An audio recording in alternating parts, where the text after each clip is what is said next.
Nama sendiri nama takara nama su. Nama sini. Saya percaya hati mereka sudah menjadi nyata yang sudah buat firman Tuhan. Di dalam nama Yesus saya bersyukur. Terima kasih Tuhan buat segala kebaikan-Mu. Kami percaya Roh Kudus yang menerangkan ini kepada anak-anak-Mu. Haleluya. Sama-sama kita berkata amin. Silakan duduk. Kita lanjut ya. Siapa suka lanjut?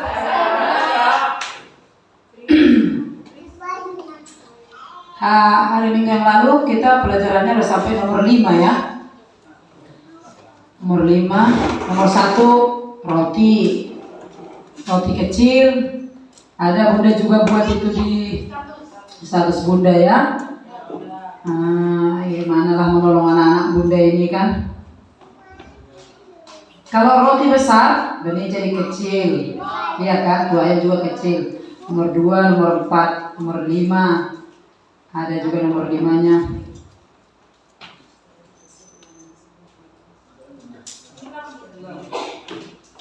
Iya, sebenarnya pelajaran minggu yang lalu sampai nomor 5 itu.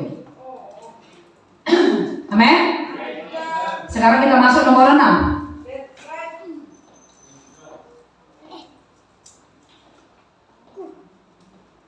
Nomor 6, kita harus bisa mengendalikan dan menaklukkan keinginan daging, keinginan mata, dan keangkuhan hidup supaya roti kita menjadi lebih kecil, sederhana, efektif, sehingga benih kita menjadi lebih besar.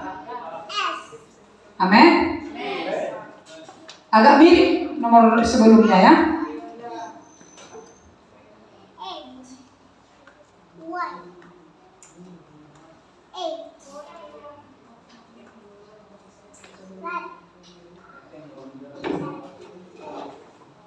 Kita akan menghancurkan setan di bawah kaki kita, men. Menghancurkan tipu dayanya. Itu sebabnya semua yang disebut kekurangan, kemiskinan akan berlalu dari kita. Karena kita sedang belajar prinsip-prinsip tentang kekayaan. Coba kita tulis dulu bahwa kita harus mengendalikan, menaklukkan keinginan daging, keinginan mata, dan keangkuhan hidup supaya roti kita. Kalau roti menurut Matius 6 apa itu? Makanan, minuman, pakaian. Bagus. Cocok kali kalian memang suka belajar, men. Saya ulangi lagi ya. Kita harus mengendalikan dan menaklukkan keinginan daging, keinginan mata, dan keangkuhan hidup supaya roti kita menjadi lebih kecil. Makanan, minuman, pakaian, kebutuhan. Apapun itu, pokoknya makin kecil, amin. Bisa lebih kecil lagi, lebih sederhana dan efektif. Efektif artinya lebih berguna. Karena banyak juga yang kita beli gak berguna. Jadi efektif itu apa? Yang kita beli harus berguna, sehingga benih kita menjadi besar. Benih untuk tuaian yang untuk saudara tuai lagi jadi lebih besar, amin. Maka dalam ekonomi Allah itu bukan tambah, tapi berganda. Karena kalau benih kau tabur, tuaiannya itu lebih banyak, bukan 1 tambah 1. Maka kalau menabung, sebenarnya itu bukan ekonomi Allah. Karena menabung itu bertambah. Bilang sama sebelahmu, kalau bertambah itu bukan ekonomi Allah.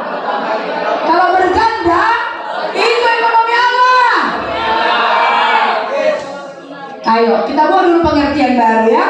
Oke. Kalau saya punya uang di bank 1 juta, saya tabung, amin. Bulan depan saya tambahkan lagi 1 juta. Berapa totalnya? 2 juta. Nah, itu menabung. Tapi kalau benih tidak seperti itu. Dan ekonomi Allah mengajar kita untuk mengelola uang dengan menabur benih. Karena 1 biji, contoh Satu biji jagung saya tanam, tumbuh kan? Tumbuh satu pohon jagung. Tapi coba kau buka jagungnya itu yang sudah tumbuh dan sudah berbuah itu. Berapa biji? Itu namanya berganda. Itu namanya berlipat jadi ganda. Itulah baru namanya ekonomi Allah. Makanya benih penting untuk kita tabur. Karena Tuhan berjanji akan memberimu tuayan. Ini udah cuma satu bijinya jagung.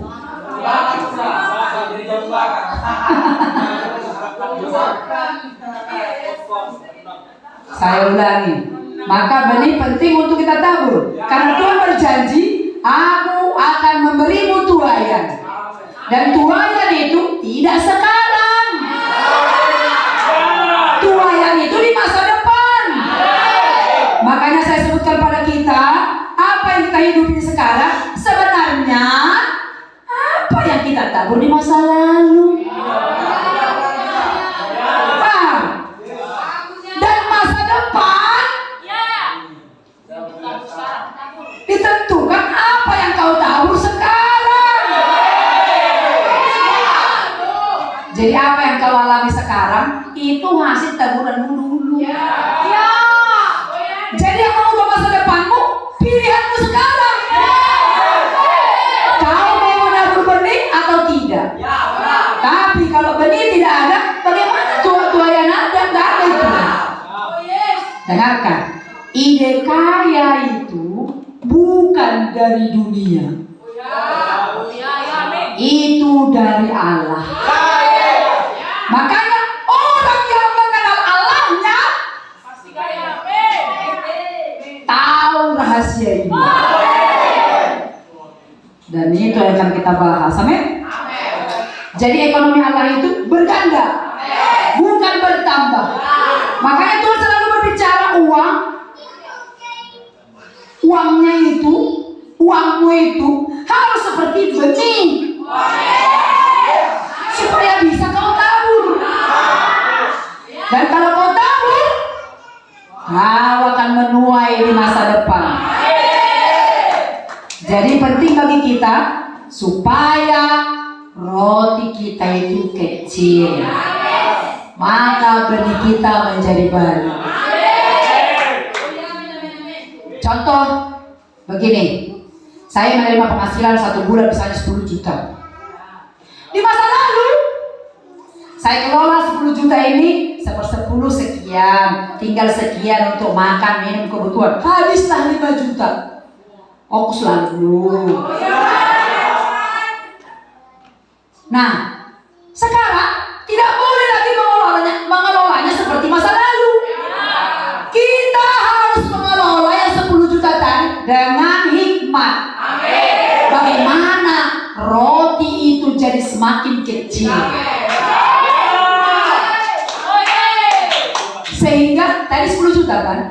Kurangi persepuluhan, kurangi ini katanya si A. Habis 5 juta kan? Tapi sekarang katanya mengelolanya itu gak boleh seperti itu lagi. Kita mengelolanya harus pakai hikmat. Bagaimana roti semakin kecil. Sehingga dari 5 juta dulu, sekarang bisa kau buang menjadi 1 juta.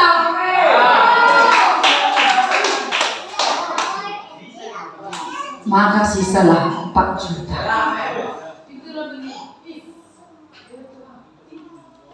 Pulanglah kita ya. Apa yang membuat 5 juta bulan lalu? Apa yang membuat 5 juta itu bulan yang lalu?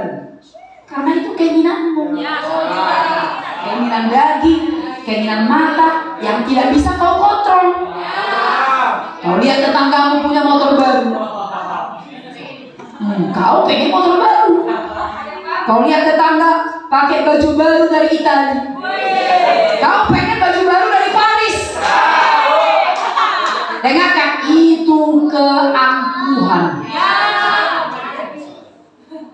Padahal motor baru dia. Padahal kau gak tahu yang digesek statementnya kartu kreditnya. Utangnya dia. Hanya karena keangkuhan. Kau tiru pula dia. Ingat, kita anak Tuhan. Kita tidak hidup dalam keangkuhan. Kita hidup dalam kerendahan hatian. Jangan kau mau diperdaya iblis. Coba seperti keinginan daging, makan, hawa nafsu.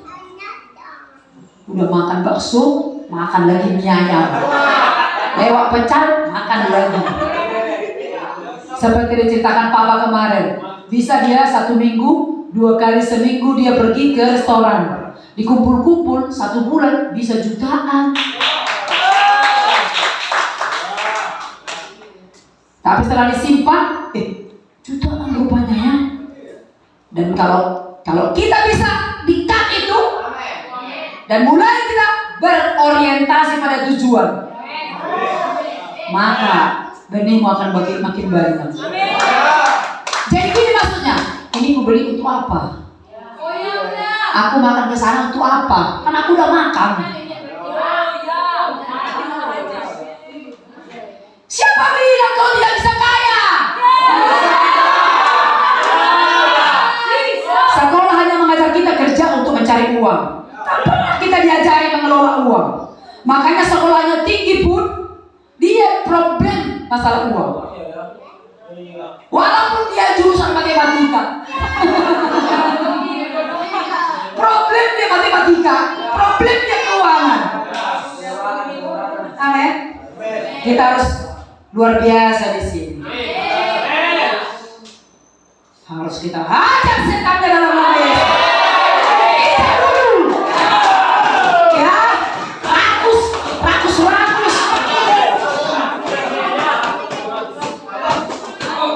Kalau kau menginjak lagi, tidak mati. Kalau kau injak pelan, berarti kau sayang.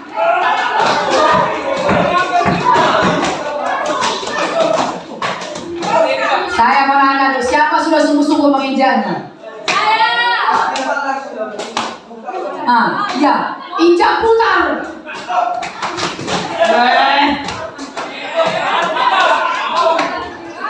Amin.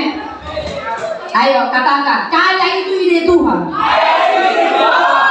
Berkelebihan, minimal cukup, itu ide Tuhan.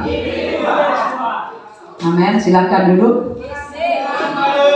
Jadi kalau benih kita besar, saya nanti tanya ya, kalau benih besar gimana, Len? Lena, kalau benih besar gimana? Kalau benih besar banyak tuayan. Oh yes. Kalau benih besar, tuayan kita lebih besar lagi. Mari kita buka dulu. Silakan dulu 1 Yohanes 2 ayat 16. Kau bahagia? Bunda juga bahagia. 1 Yohanes 2 ayat 16. Sebab semua yang ada pada dunia, yaitu keinginan daging, keinginan mata, serta keangkuhan hidup, bukan berasal dari Bapa, melainkan dari dunia. Jadi keinginan inilah yang mendrive hidup kita, termasuk dalam hal pemakaian uang kita. Setiap kamu pakai uang tak benar, ada di situ setan. Kalau kita menaklukkan keinginan ini, kita menaklukkan uang kita. Jadi kita di-drive untuk membelajarkan uang, mengelola uang, itu di-drive oleh keinginan.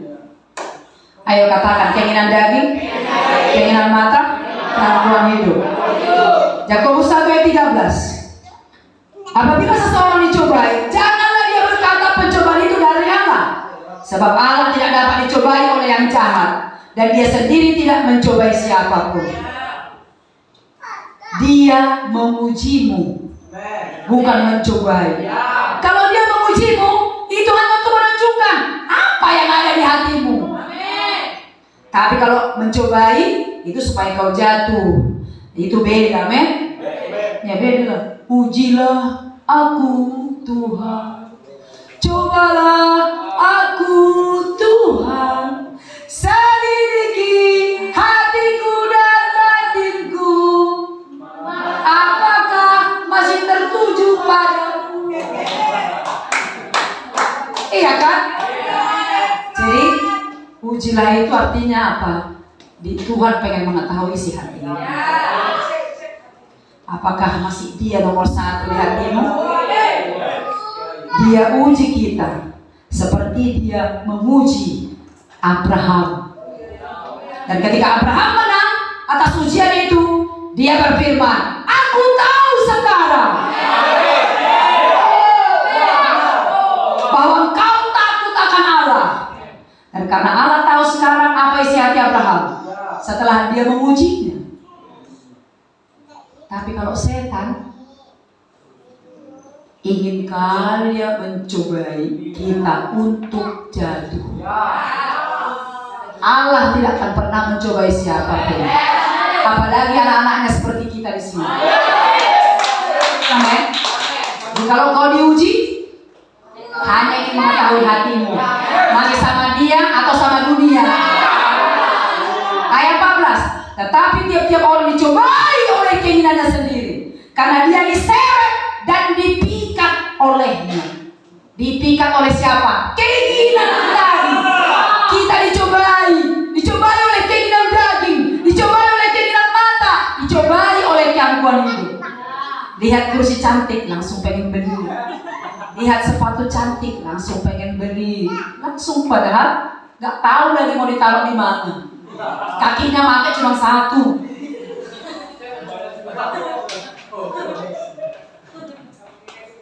Hati-hati, Bunda bukan menyindir ya. Bapak rohani nggak menyindir. Iya kan. Ayat 15. Dan apabila keinginan itu telah dibuahi, dia akan melahirkan dosa.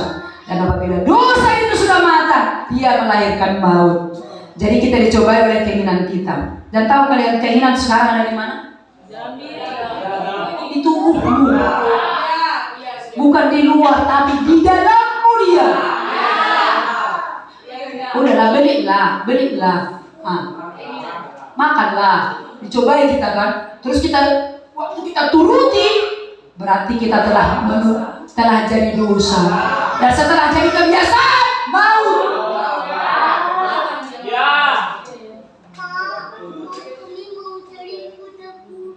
Semangat. Kalian mau tahu mamon itu apa? Buka telinganya lebar-lebar. Mamon itu apa? Seringkali kita cerita mamon, tapi kita nggak ngerti mamon itu apa. Ada orang bilang mamon itu uang. Bukan. Mari kita definisikan mamon itu apa, men? Kejadian 3 ayat 1 sampai 6. Kejadian 3 ayat 1 sampai 6. Adapun ular yang paling cantik dari segala binatang di darat yang dijadikan oleh Tuhan Allah. Ular itu berkata kepada perempuan, tentulah Allah berfirman, semua pohon dalam taman ini jangan kamu makan buahnya, bukan? Lalu sahabat perempuan itu kepada ular itu, buah pohon-pohon dalam taman ini boleh kami makan, tetapi tentang buah pohon yang ada di tengah-tengah taman Allah berfirman, jangan kamu makan ataupun raba buah itu, nanti kamu mati. Tetapi ular itu berkata kepada perempuan itu, sekali-kali kamu tidak akan mati. Tetapi Allah mengetahui bahwa pada waktu kamu memakannya, matamu akan terbuka dan kamu akan menjadi seperti Allah, tahu tentang yang baik dan yang jahat. Ayat 6. Perempuan itu melihat, mulai memikat dia kan? Perempuan itu melihat, katakan melihat. Bahwa buah pohon itu baik, katakan baik. Untuk dimakan dan sedap, katakan sedap. Apa yang ences ya? Kelihatannya lagi pula pohon itu menarik hati, katakan menarik hati. Semua lengkap ya? Semua lengkap ya? Pokoknya ada di ayat 6 ini. Semua sepatu cantik menarik. Karena memberi pengertian katanya. Lalu ia mengambil dari buahnya dan dimakannya dan diberikannya juga pada suaminya bersama-sama dengan dia dan suaminya pun memakannya. Kalau kita lihat di situ, ular memperdaya manusia itu kan dengan memakai buah pohon tadi. Masih fokus? Dengarkan sungguh-sungguh supaya kita nanti mengerti tentang mamon. Fokus ya. Lalu manusia itu memakannya, memakan buahnya. Maka buah itu sekarang menjadi bagian dari hidupnya. Yang kita sebut minggu yang lalu, sekarang buah itu ada di dagingnya. Jadi sekarang buah itu ada di tubuh kita. Makanya tanah, debu tanah, dia akan berakhir. Nah, kalau begitu sekarang ular memperdaya manusia dengan memakai keinginan tadi. Karena buah pohon itu sekarang ada dalam tubuhmu, dalam bentuk keinginan daging, keinginan mata, gangguan hidup. Mengerti itu ya? Jadi ular tetap memakai strategi lama dengan memakai buah pohon yang baik dan yang jahat, yang bermetafora dalam bentuk keinginan daging, keinginan mata, gangguan hidup di dalam dagingmu. Dia akan selalu memakai itu untuk memperdayaimu. Oh Tuhan, dia selalu berkata, makanlah, makanlah. Udah ngences kau kan? Ya tapi aku tadi baru makan. Gak apa-apa, makanlah. Lakukanlah, lakukanlah, lakukan lagi lah. Kita akan dipikat olehnya.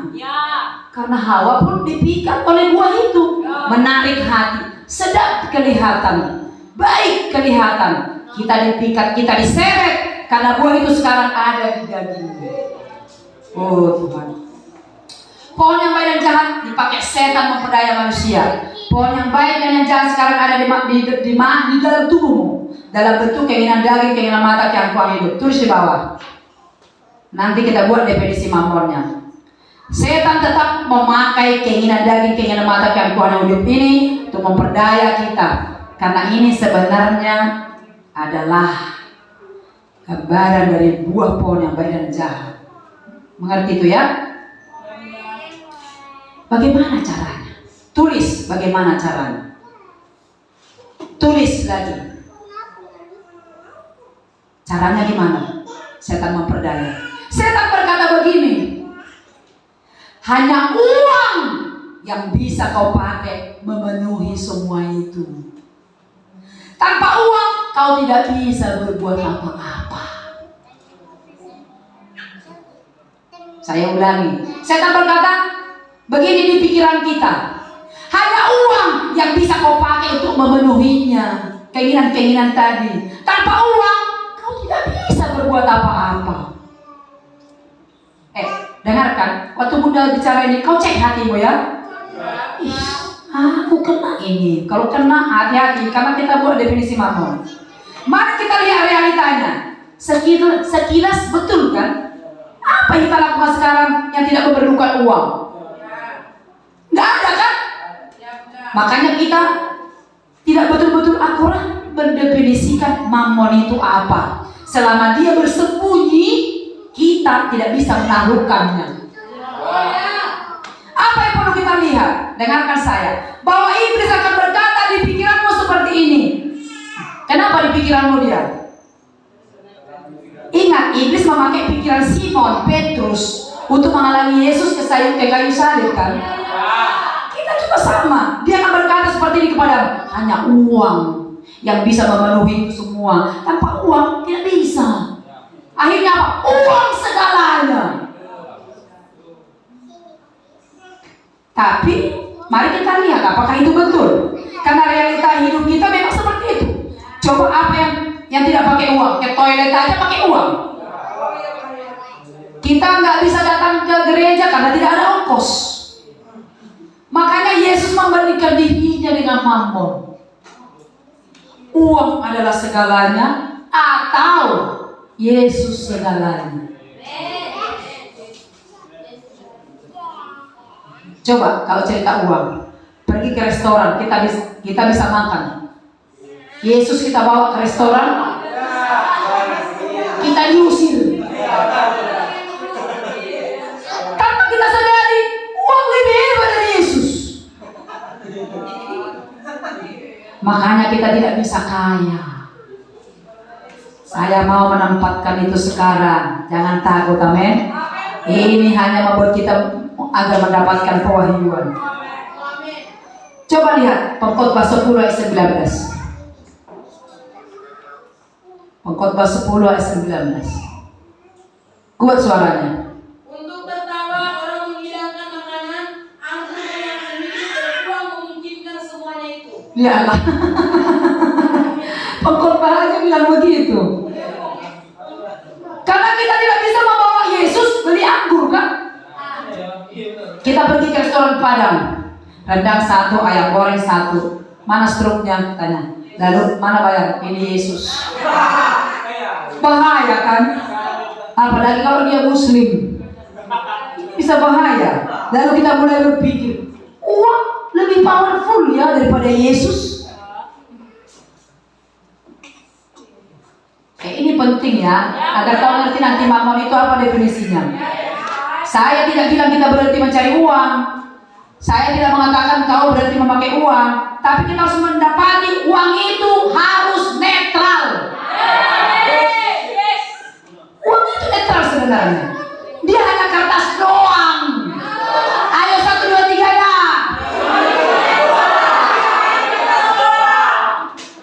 Dia netral, dia bisa naik turun, itu netral, amin. Tapi kita tidak menyadari ada roh di baliknya itu. Sama seperti buah pohon yang baik dan yang jahat. Kalau tidak ada ular, manusia itu tidak jatuh. Iya kan?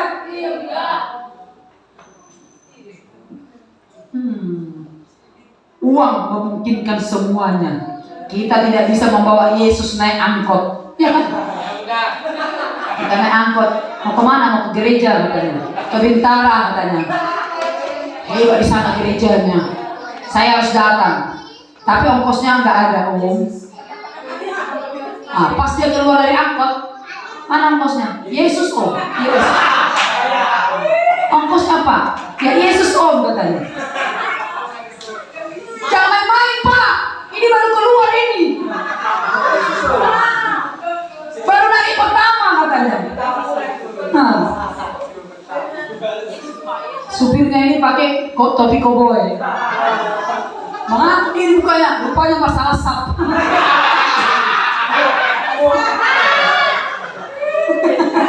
Rupanya botak.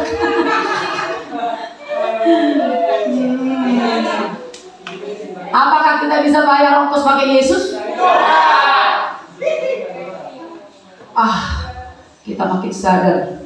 Kita bilang gini, memang uang lebih hebat dan lebih segalanya.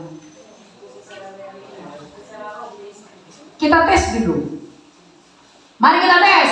Siap? Saya tanya satu-satu. Uang bisa beli obat? Dia bisa menyembuhkan? Enggak. Uang bisa beli rumah? Dia bisa membeli rasa aman? Dia bisa. Uang bisa bayar uang sekolah? Bisa. Uang bisa beli kepintaran? Bisa. Siapa bilang dia segalanya?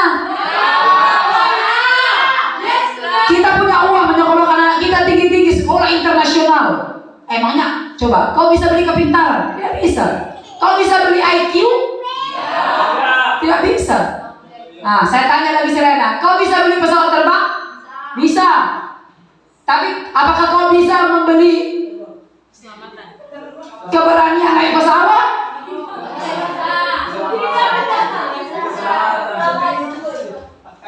Gak mau aku naik pesawat. Badai non pesawat nih.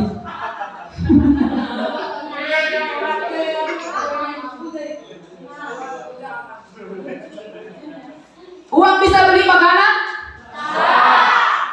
Apakah dia bisa beli kesehatan? Tidak. Berarti uang tidak segalanya.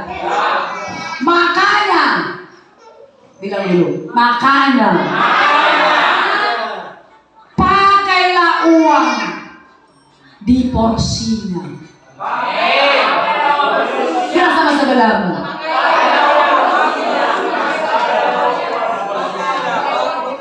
Dengarkan ini. Ini serius loh. Berarti uang bukan segalanya. Maka pakailah dia di porsinya. Kalau kau bisa memakai uang itu di porsinya, lihatlah kayak Buddha. Uang itu menjadi hambamu.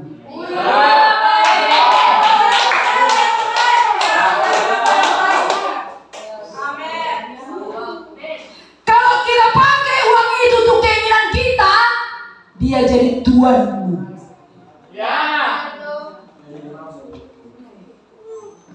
Makin jelas? Beli ini, beli itu, kau mau, berarti dia tuanmu. Tapi kalau kau tidak mau, aku yang mengatur kau, maka dia jadi hambamu. Kalau dia jadi hambamu, dia sangat baik, patuh kau, dia sama kau. Kau bilang 10 juta, 10 juta.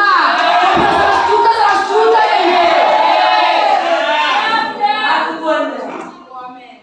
Jadi padamu, amin. Jadi mari kita lihat Mamon ini lebih jauh, amin. Jadi orang yang mengalahkan Mamon pasti, silakan duduk dulu. Ayo katakan. Berarti orang yang mengalahkan Mamon pasti kaya. Karena roh Mamon lah yang membuat orang miskin.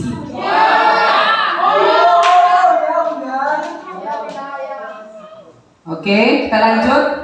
Saya ulangi apa yang dikatakan setan memperdaya kita. Seperti setan memperdaya Hawa itu. Hanya uang yang bisa kau pakai memenuhi segala keperluanmu. Kau bisa beli ini, kau bisa beli itu dengan uang. Tanpa uang kau tidak bisa berbuat apa-apa. Dan kita bilang amin.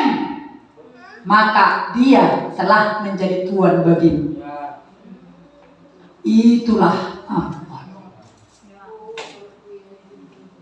Oke, jangan stres dulu ya. Oh, nera maharana bu, bagi dia doa. Naik hendak tuan dulu baik di mana naik bu, hendak bayar ha. Tapi kan siapa mau lele, kan? Tulis di bawahnya. Karena itu kita bekerja melakukan apa saja untuk mendapatkan uang. Kenapa? Uang segalanya. Karena itu kita bekerja melakukan apa saja untuk mendapatkan uang. Karena setan berbisik-bisik di pikiran kita. Hanya uang yang bisa memenuhi itu. Kalau nggak ada uang, makanya kita khawatir.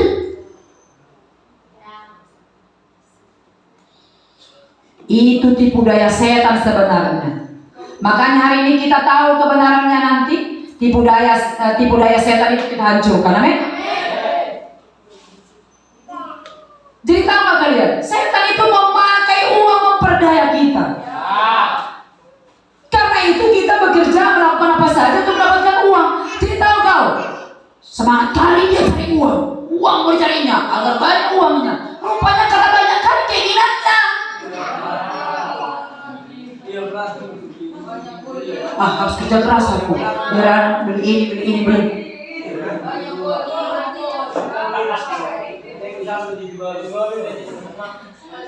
Mari kita lihat dulu 1 Timotius 6 ayat 7 sampai 10.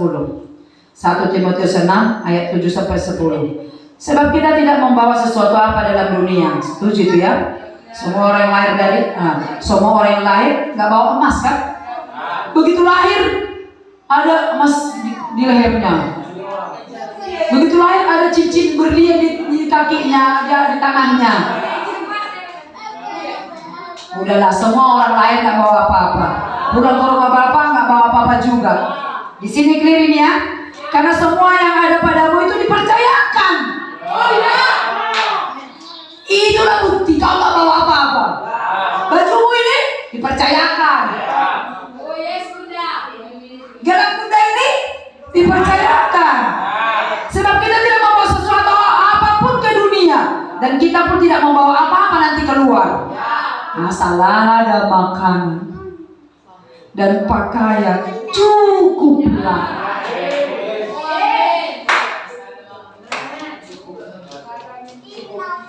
Jadi cara kita mengelola roti adalah cukup.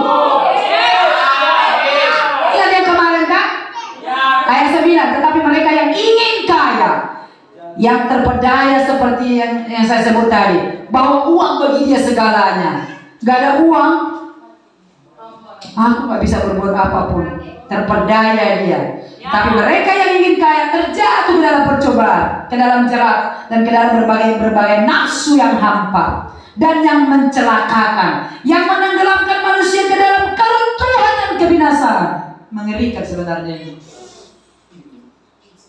Karena akar segala kejahatan ialah cinta uang. Sebab oleh memburu uanglah beberapa orang telah menyimpang dari iman dan menyiksa dirinya dengan berbagai-bagai duka. Kalau kita lihat ayat 10, karena akar segala kejahatan ialah cinta akan uang. Sebab oleh memburu uanglah, katakan memburu uang. Bekerja untuk mencari uang. Tanpa kita sadari itu, kita diperdaya. Di hati kita sebenarnya, kita telah didrive, ditunggangi oleh tipu daya setan.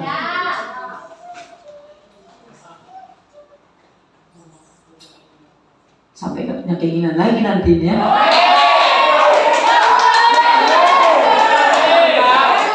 Ayo katakan mamon. Mamon. Makin geram kau sama mamon ya. Siapa makin geram sama mamon? Siapa bisa mengalahkannya? Yakin? Ija lagi dia. Bukan. Mari kita lihat Pengkhotbah 5 ayat 9. Pengkhotbah 5 ayat 9. Silakan duduk. Siapa mencintai uang tidak akan puas dengan uang. Dan siapa mencintai kekayaan tidak akan puas dengan penghasilannya. Makanya dia terus memburu uang, terus menerus tidak puas. Kalau udah disebut tidak puas, itu namanya keinginan. Berarti semua yang kita bicarakan ini dia didrive oleh keinginan, diseret, dipikat oleh keinginan. Kembali seperti yang saya sebut tadi, keinginan daging, keinginan mata, kehidupan hidup, mendrive hidupnya. Karena setan berkata, apa kata setan tadi? Uanglah yang bisa memenuhi. Maka dia terus mencarinya. Berarti orang yang rajin mencari uang pun belum tentu juga dia bisa kaya. Karena rupanya dia mencari uang banyak-banyak untuk memenuhi keinginannya. Ayo, tulis definisi mamon. Mamon adalah iblis yang memakai uang untuk memperdayamu dalam memenuhi keinginanmu. Saya ulangi, mamon adalah iblis yang memakai uang untuk memperdayamu dalam memenuhi keinginanmu. Jadi mamon itu adalah iblis. Oke? Memakai uang sama seperti di masa lampau, dia memakai pohon itu untuk memperdayamu dalam memenuhi keinginanmu. Kalau begitu, uang yang ada pada kita untuk apa jadinya? Sekarang fokus lihat Bunda dulu. Jadi uang yang ada pada aku sekarang itu apa dong? Ayo, siapa bisa jawab? Jadi uang sekarang yang ada pada aku itu apa? Berkali bangsa-bangsa untuk tujuan Tuhan. Ya, pintar-pintar. Kita lanjut dulu ya.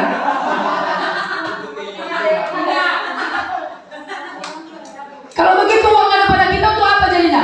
Bukan untuk keinginanmu, tapi untuk kebutuhanmu dalam pekerjaan Tuhan di dalam dirimu. Oke? Jadi bukan berarti kita tidak memiliki uang yang banyak. Boleh, kita boleh memiliki uang banyak, tapi itu tidak untuk hawa nafsumu, melainkan untuk kebutuhanmu dalam menggenapi pekerjaan Tuhan dalam hidupmu. Pantasan uang Bunda terus banyak ya. Jadi semua uang kita harus dikelola dengan tujuan itu, bukan untuk keinginan, tapi hanya sekedar untuk kebutuhan. Makanya ada kata atau istilah cukup. Karena kalau kita mengelola uang dari keinginan, kau akan kurang. Karena dia akan menyedot terus, gak pernah puas. Itulah mamon. Tapi kalau uang yang kita pakai untuk memenuhi kebutuhan kita, bagi pekerjaan Tuhan, bagimu, bagi anak-anakmu, uang sekolah anakmu, kesitulah uangmu bisa kau salurkan. Sekolah membutuhkan uang sekolah, men? Itu kebutuhan, itu bukan keinginan. Kalau uang kita pakai untuk keinginan tadi, keinginan dunia, baru namanya mamon. Tapi kalau uang kita pakai untuk kebutuhan kita, anak kita, keluarga kita, bagi tujuan Tuhan dalam dirimu, itulah roh Allah sendiri. Tuhan sendiri. Sekarang coba saya tanya, siapa di antara kamu yang yakin nanti sudah bisa membedakannya?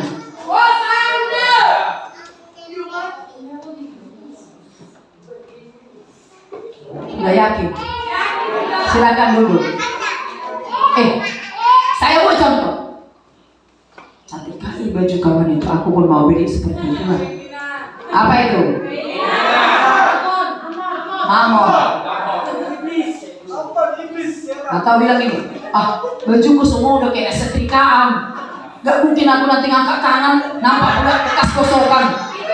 Nah itu maksud gua.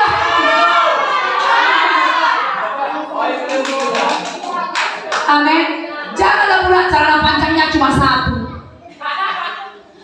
Kok celanamu itu terus kau berkata roti harus sendiri.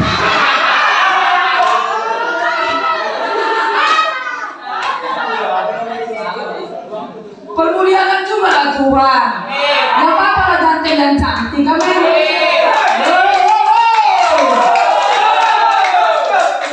Dengarkan, tulis di bawah lagi. Mamon inilah yang disebut Paulus ilah zaman ini. Dia disandingkan, dikawinkan dengan Yesus sendiri. Mamon inilah yang dikatakan Paulus ilah zaman ini. 2 Korintus 4 ayat 3. Kalau yang Bunda tanamkan ini kau tangkap, hebat kali kau loh. Baca dulu kuat. Jika Injil yang kami beritakan masih tertutup juga, maka yang tertutup untuk mereka yang akan binasa. Yaitu orang-orang yang tidak percaya, yang pikirannya telah dibutakan oleh ilah zaman ini. Inilah mamon. Banyak orang percaya dibutakan mamon, uang. Padahal dia tidak tahu bagaimana mendapatkan uang itu dengan benar. Karena memburu uang, dia menyimpang dari iman. Ini ilah zaman. Mari kita lanjutkan. Sehingga mereka tidak melihat cahaya Injil tentang kemuliaan Kristus yang adalah gambaran Allah. Haleluya. Luar biasa ini. Kita lanjutkan sedikit lagi. Nanti di akhirnya kita belajar tentang arti bekerja. Nanti di situ kau dapatkan banyak pewahyuan. Siap? Tapi saya akhiri dulu ini topiknya ini dengan sebuah pertanyaan. Siap mendengar pertanyaan? Kita perlu uang? Bagus. Kalau kita dikasih, diberkati, diberi Tuhan hasil yang banyak, yang disebut uang. Uang itu saya tunjuk orangnya ya. Kita pakai kemana? Tadi udah belajar. Panes. Untuk kebutuhan. Tepuk tangan. Untuk kebutuhan, bukan kepada keinginan. Amin. Tulis dengan bagus di bukumu. Uang yang dipercayakan Tuhan kepada aku harus berorientasi kebutuhan, bukan keinginan. Contoh, kita buat contoh ya, biar makin pintar kita. Contoh lah, kita buat ya. Misalnya, si Eben punya uang lah dia 10 miliar. Tapi kantornya dia di samping rumahnya. Perlu nggak dia mobil? Biar ngerti, tidak. Berarti mobil di situ bukan kebutuhan. Ngapain kita beli mobil? Sekali pun kita bisa beli. Itu namanya kalau kau penuhi keinginan. Amin. Tapi karena jangkauan hidup datang, ada orang bilang gini, mana mobilmu? Bilang gini, penghasilan 100 juta 1 bulan, mobil pun gak punya. Kata-kata itu bisa memantik ego kita. Akhirnya kita beli mobil, dipikat. Dalam 1 bulan 30 hari mobilnya ini di garasi terus nganggur. Kau bayar pajaknya, kau bayar servisnya, itu pengeluaran. Makanya roti kita menjadi besar hanya karena keangkuhan hidup. Kita gak hidup di situ lagi, anakku. Kita hidup bagi Allah. Kita hidup bagi kerajaan. lebih pintar. Misalnya, ini ceritanya kayak di Medan lah misalnya. Kantornya di luar kota, dia tinggal di Medan. Misalnya dia kerja di Siantar. Gajinya 20 juta.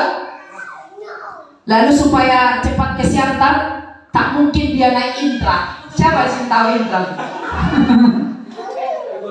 Apalagi nanti Intranya mau pulang di amplas. Bos saya nanti bisa masalah katanya. Lalu apa yang kau beli? Boleh beli mobil? Boleh.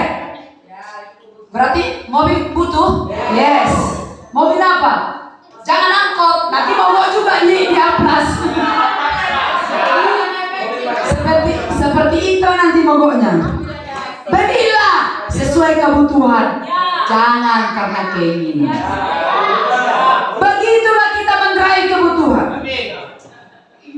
Ayo katakan, kebutuhan adalah cukup. Oh haleluya. Dengarkan, kalau kata cukup ini makin strategik di pikiranmu. Kalau kata cukup ini makin strategik di pikiranmu, maka rotimu pun akan semakin kecil. Benihmu akan makin banyak. Amin. Makanya ekonomi keuangan Allah tidak terpengaruh ekonomi global. Oh luar biasa jemaat Tuhan ini. Bicara uang pun semangat. Inilah dia umat akhir zaman. Oke, silakan dulu tulis di bawah lagi. Menaklukkan keinginan, besar-besar tulis. Menaklukkan keinginan berarti menaklukkan mamon. Wow. Satu, dua, tiga ya. Berarti gampang dong membunuh dia. Tulis lagi di bawahnya. Menaklukkan mamon berarti memutus akses setan dalam hidup kita. Apalagi yang mau memperdayamu. Apalagi yang mau memperdayanya udah nggak ada lagi pohon itu di situ. Amin. Kita ulang dulu. Menaklukkan keinginan berarti menaklukkan mamon. Menaklukkan mamon berarti memutus akses setan dalam hidupmu. Setan nggak bisa menjamahmu. Setan nggak bisa menjamah uangmu. Setan nggak bisa menjamah kekayaanmu. Kan bisa mengapa? Karena keinginan sudah shutdown. Waduh, dengarkan. Kalau kau lihat kebawaan ke bunda ini pas sekali kan? Iya kan? Pas sekali. Apa keinginan?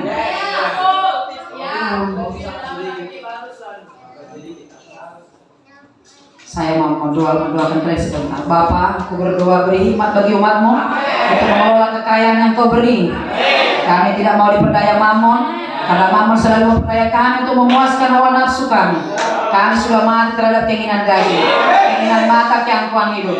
Sebab ini datang dari dunia. Kami memutuskan demi nama Yesus. Kami tidak hidup untuk dunia ini. Kami hidup untuk kerajaan Allah. Kami akan memakai uang untuk kebutuhan kami. Apa yang perlu untuk tujuan Tuhan bagi perjalanan ilahi kami, bagi keluarga anak-anak kami, dalam menggenapkan tujuan Tuhan dalam hidup kami. Dan kami stop uang kami mengalir pada hawa nafsu. Saya ulangi. Dan kami stop uang kami mengalir pada hawa nafsu, pada gangguan hidup demi nama Yesus. Angkat tanganmu, Bunda mau memberkatimu. Aku berdoa untuk hikmat surga. Hikmat apostolik turun untuk mengelola uang, supaya yang sedikit menjadi lebih banyak lagi, sehingga kami bisa menjadi berkat bagi banyak orang. Mulai hari ini Tuhan, bawalah gerejamu meningkat dalam kekayaan keuangan, kelimpahan. Kami tidak menyembah mamon, kami menyembah Yesus, Tuhan dan Raja kami. Uang harus menjadi hamba, bukan menjadi Tuhan. Beri kami hikmat Tuhan mulai hari ini.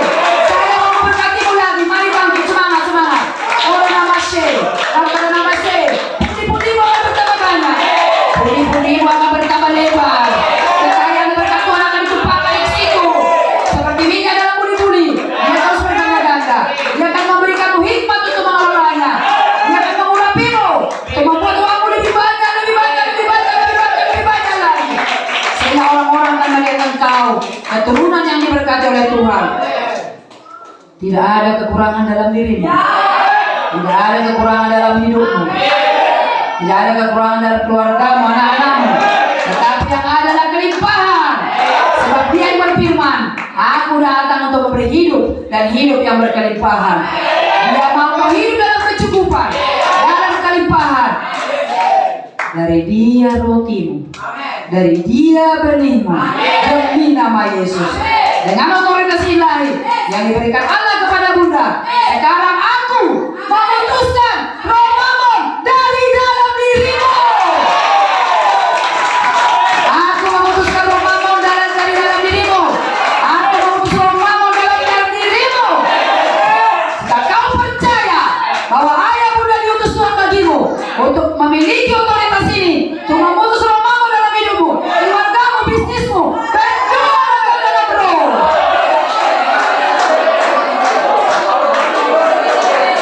Berdoa dalam bahasa roh, sebab aku akan mengeksekusinya sekali lagi. Roh Mamon hari ini berakhir dalam dirimu. Berdoa dalam roh. Kau akan mencari pengelola yang baik, dan kau akan mencari pengelola yang benar, dan kau akan dikaruniai lebih banyak lagi. Ayo berdoa lagi. Sebab aku akan melepaskan otoritas Allah yang dipercayakan kepadaku demi nama Yesus, untuk mengakhiri Mamon dalam hidupmu demi nama Yesus. Hono nama syeke karena nama sah. Hono nama orang sah karena nama sah karena nama sah. Jangan nama sombong nama sah karena nama sahnya. Demi nama Yesus. Dengarkan, angkat tanganmu. Demi nama Yesus. Aku memutus. Aku menghancurkan tipu daya Mamon dari hidupmu. Sekarang dalam nama Yesus, berakhir di keluargamu, berakhir di bisnismu, berakhir dari anak-anakmu. Demi nama Yesus, aku membebaskan engkau dari tipu daya Mamon, berakhir dari indah zaman dunia ini. Engkau melayani Yesus, bukan melayani Mamon. Dalam nama Yesus, angkat tangan. Tuhan akan mempercayakanmu lagi kekayaanmu.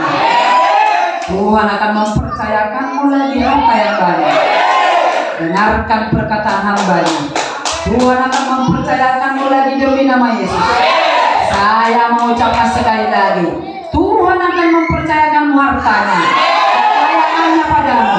Mamon, kau sekarang berakhir. Aku berkata padamu, Mamon, berakhir kau sekarang. Semua tipu dayamu berakhir sekarang.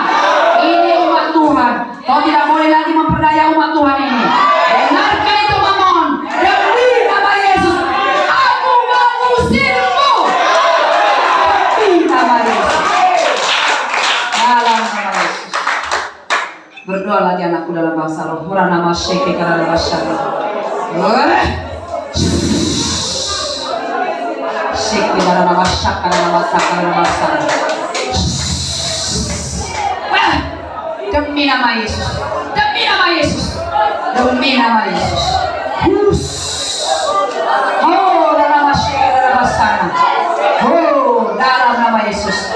Mulai hari ini kau pemenang. Engkau pemenang dari nama Yesus.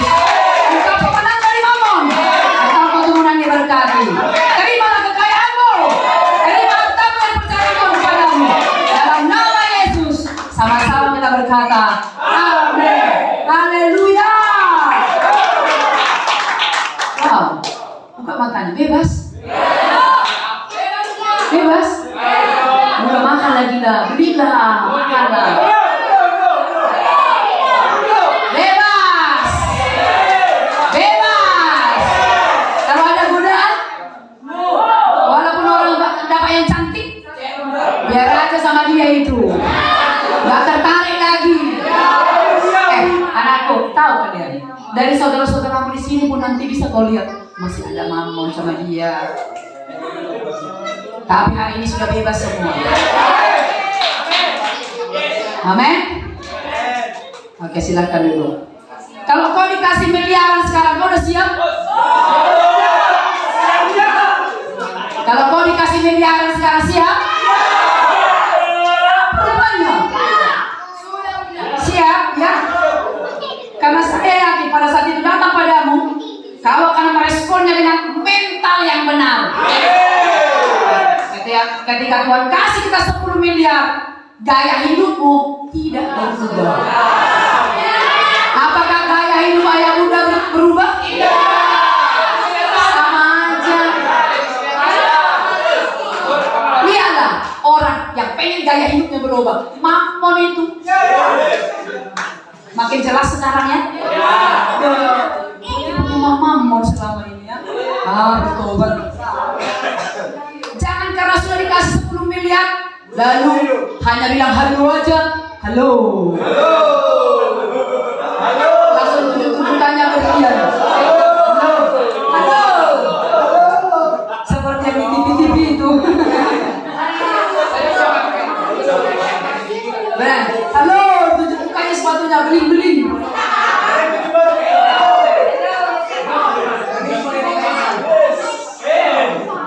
Kita tidak seperti itu. Yesus adalah Tuhan kita. Ketika dia hidup di bumi, dia sederhana. Padahal dia memiliki banyak. Semua dunia ini punya dia.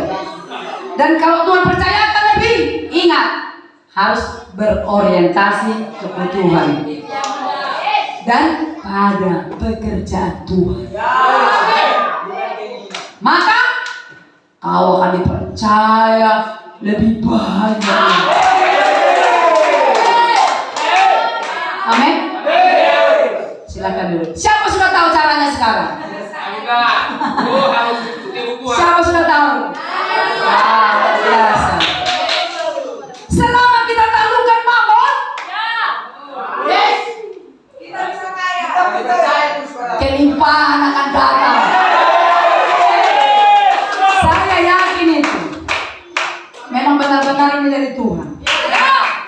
Selama kau taklukkan uang, selama kau taklukkan keinginan, uangmu akan lebih banyak. Ayo katakan sama kanan kirimu, selamat menjadi orang yang diberkati Tuhan. Kau akan kaya, lebih kaya lagi, dan akan menjadi sangat kaya. Itu bukan kesombongan. Amin. Kenapa itu bukan kesombongan? Itu ide Tuhan. Siapa bilang kalau kita berkata kaya, aku orang yang diberkati Tuhan? Itu sombong. No. Ya. Oh haleluya. Saya sudah melihat kalian bisa mengendalikan. Saya sudah melihat kalian sudah bisa mengatur uangmu dengan sangat baik.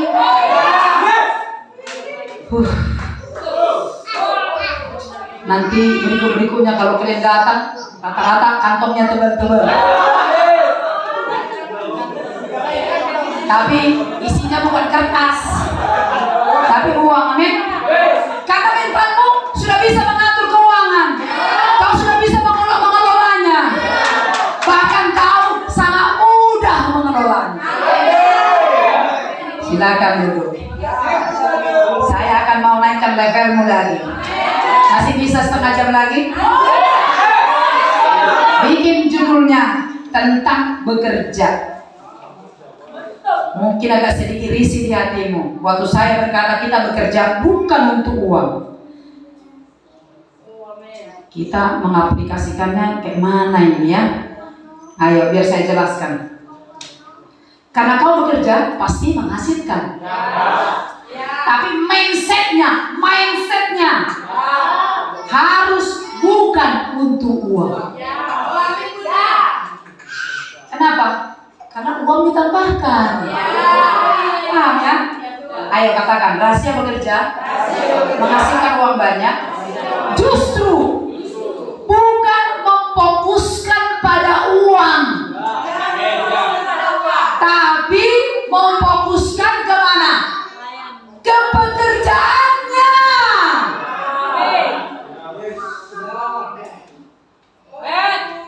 Siapa yang mengerti nih? Mengerti tidak? Serius mengerti? Kita lanjutkan dulu. Dengarkan. Kalau kita bekerja memfokuskan kepada uang, uangnya lari. Karena uang itu punya saya. Tapi kalau kita konsen kepada bekerjanya, tak pikirkan uang berapa, tak pikirkan berapa nanti dapat omsetku, tapi bekerjanya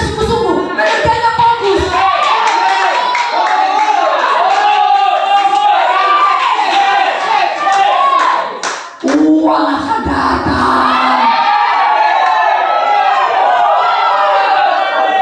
Coba kau cek kemarin, waktu kau nggak fokus kepada bekerjanya, turun dia. Sekarang jangan kau fokus, makanya jangan kau fokus. Segini pun ku bikin kerjaku dapat segini kok uangnya. Itu berarti fokus ke uangnya. Sekarang harus fokus ke bekerjanya.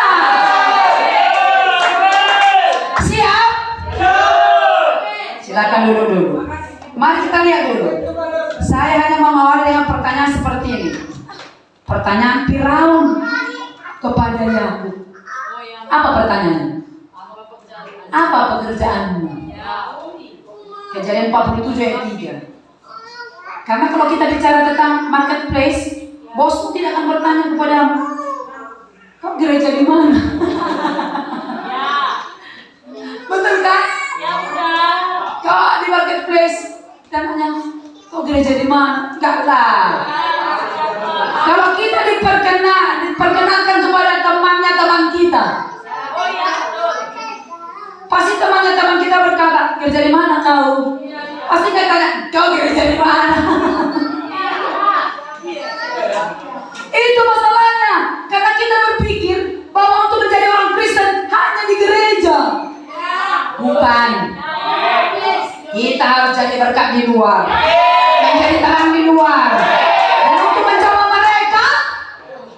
untuk menjamah mereka, kau harus tahu dulu pekerjaanmu apa.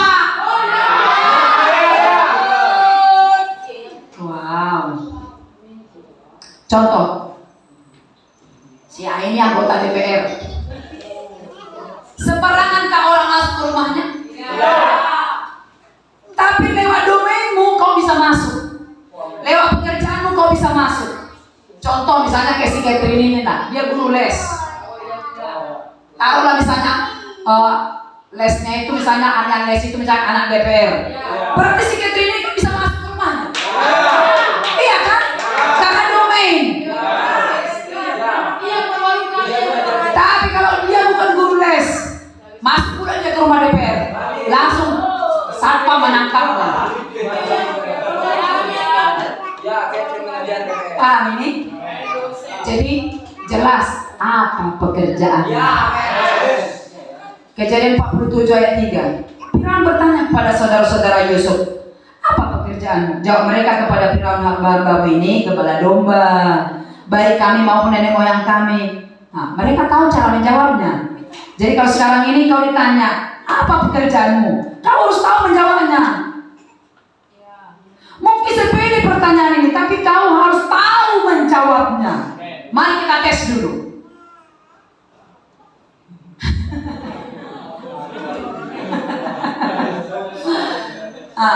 Contoh laki si Catherine, apa pekerjaanmu Catherine? Bilangnya misalnya misalnya pekerjaannya guru les tadi katakan contoh. Apa pekerjaanmu Catherine? Guru katanya, simpan dulu itu ya. Baru, apa pekerjaanmu? Misalnya dia bilang pebisnis, ya kan? Kita simpan dulu ya. Sekarang mari kita logikakan dulu pertanyaan tadi. Betulkah itu pekerjaannya? Menurut saya tidak. Itu bukan pekerjaan, itu jabatan. Guru pekerjaannya mengajar. Bukan guru, pebisnis pekerjaannya jualan. Penjual. Yang saya tahu guru itu bukan pekerjaan. Itu nama. Tapi mengajar baru pekerjaan. Pebisnis itu nama. Tapi harusnya kau bilang apa pekerjaan? Menjual, berdagang. Itu baru namanya bekerja. Jadi apa pekerjaan?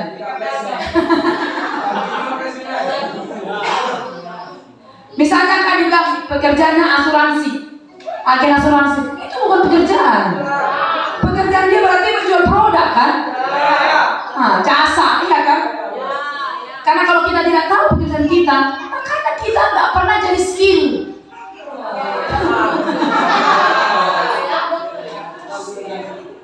Ya skill kita nggak terlatih.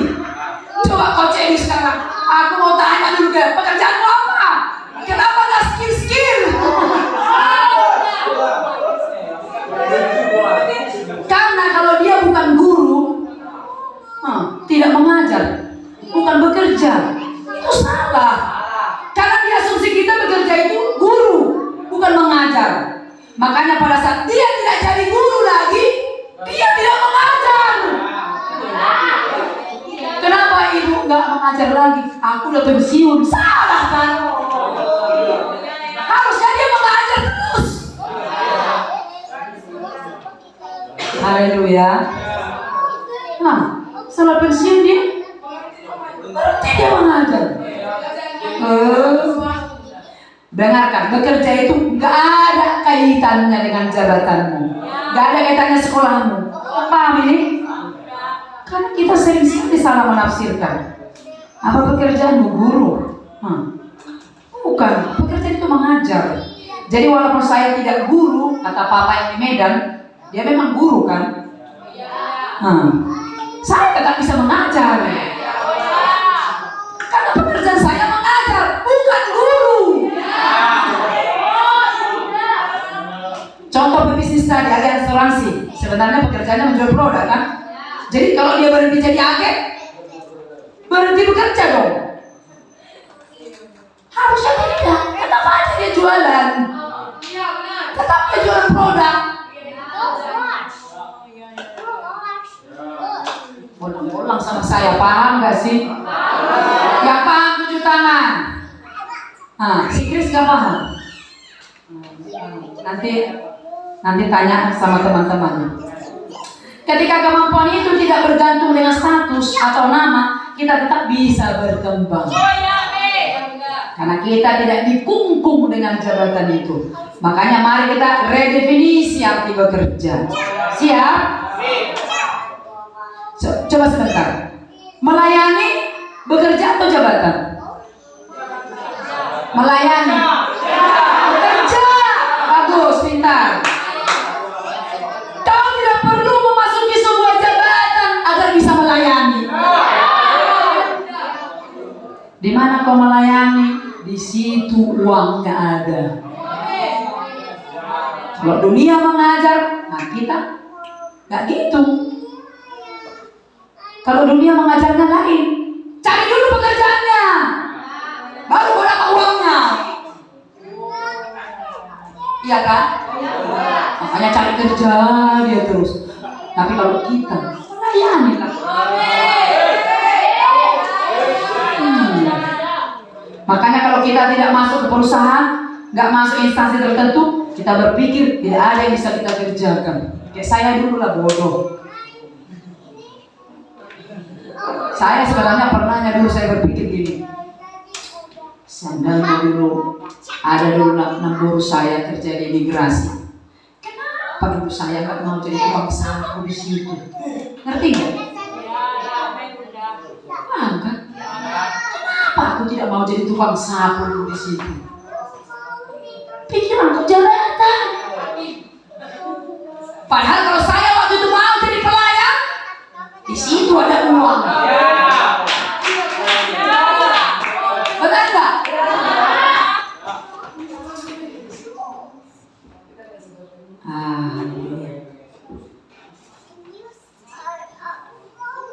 Iya. Karena kita berpikir itulah pekerjaan, makanya kalau kita tidak sekolah, tidak bisa jadi guru.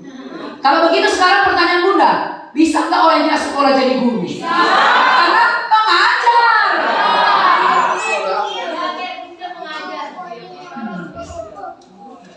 Itu pola dunia. Pola surga ingat dimulai dari apa yang ada padamu. Maka ketika mentalitas ini tidak bergeser dari pola dunia ke pola kerajaan Allah, ketika kita mengalami krisis, kita selalu melihat keluar. Padahal Tuhan sudah taruh minyak di dalam dirimu. Papa itu memberikan contoh di bidang gini. Ini contoh kebodohan papa masa lalu katanya. Kalau kita tidak punya uang, kita butuh uang, dengan cepat kita pinjam.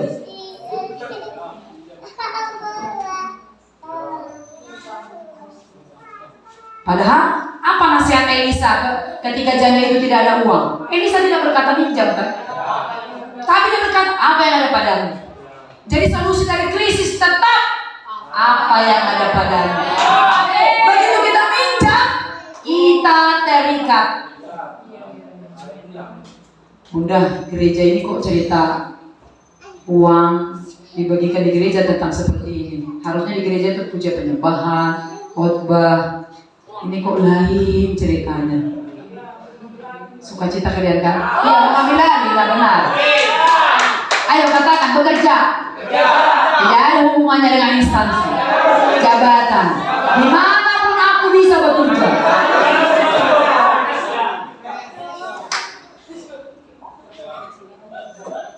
Kalau kita ingat sekolah, apa bahayanya kalau kau sudah tamat?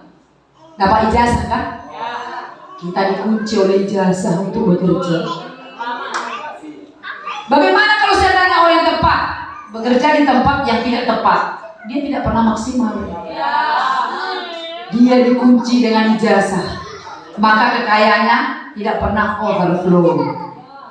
Selalu limited, terbatas. Karena kita dikunci oleh ijazah kita.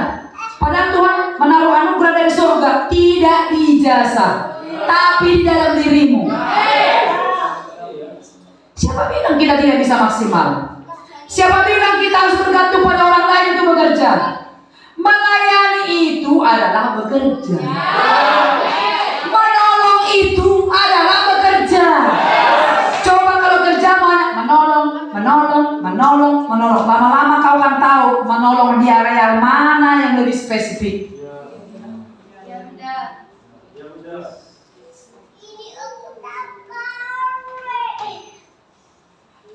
Luar biasa kan?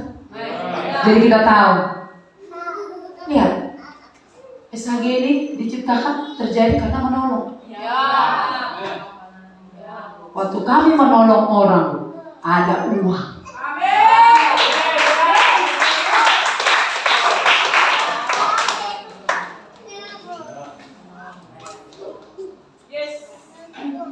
Siapa yang kau tolong ya?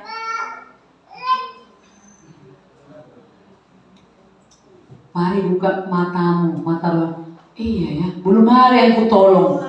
Makanya nggak ada uang, karena di mana kau menolong, di situ ada uang.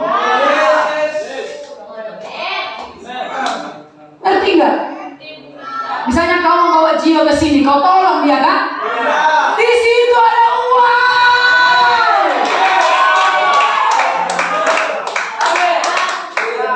Siapa tambah ilmunya? Siapa ada wayunya? Bilang,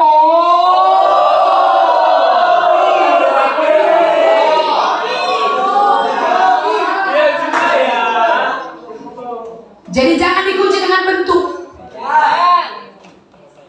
Tapi apa? Di monolognya itu fokuskan. Itu masalah selama ini. Kita selalu maunya ada bentuknya dulu, baru kita tolong.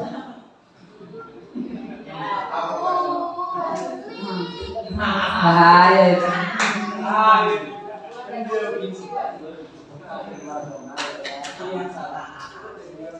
Udah ngerti kalian? Jangan mau dikunci bentuk. Nggak ada fungsinya. Harus ada dulu dong statusnya, baru bisa bekerja. Kayak dikasih contoh sama papa itu, kalau jam, siapa di sini punya jam? Sini, si Ras. Nggak pegang nggak apa-apa. Ini kan jam, ya kan? Mana yang lebih penting? Lingkarannya ada terbuat dari emas, lingkarannya emas, berlian semua, tapi nggak ada penunjuknya.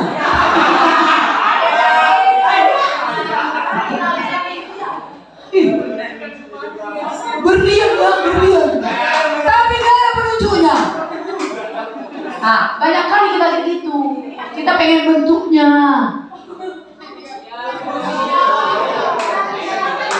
Terbuat dari apapun ini, kalau nggak ada penunjuknya, itu bukan jam jam.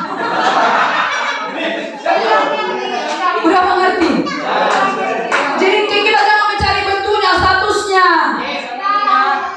Mau kayak mana pun bentuk jam itu dari emas, kalau nggak ada penunjuknya nggak berguna. Amin. Coba kita masuk ke dunia mengajar. Dunia mengajar menguji katanya. Harus ada statusnya.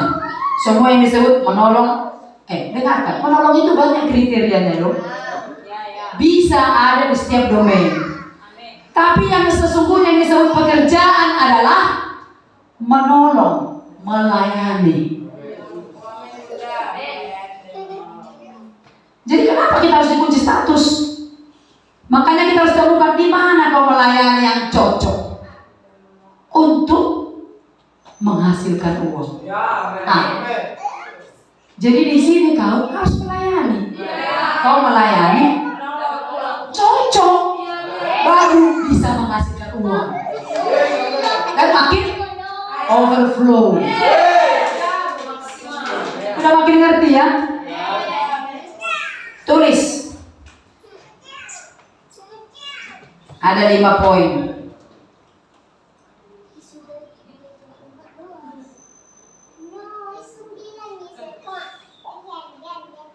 Oh, haleluya.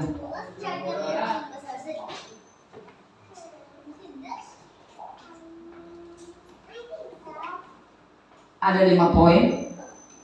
Arti bekerja. Di mana ada lembu, maka banyaklah hasil. Lembu itu simbol bekerja. Oke, tulis definisi bekerja. 1. Bekerja adalah melakukan suatu pekerjaan untuk mengembangkan apa yang dipercayakan Tuhan kepada kita. Bekerja adalah melakukan suatu pekerjaan untuk mengembangkan apa yang dipercayakan Tuhan kepada kita.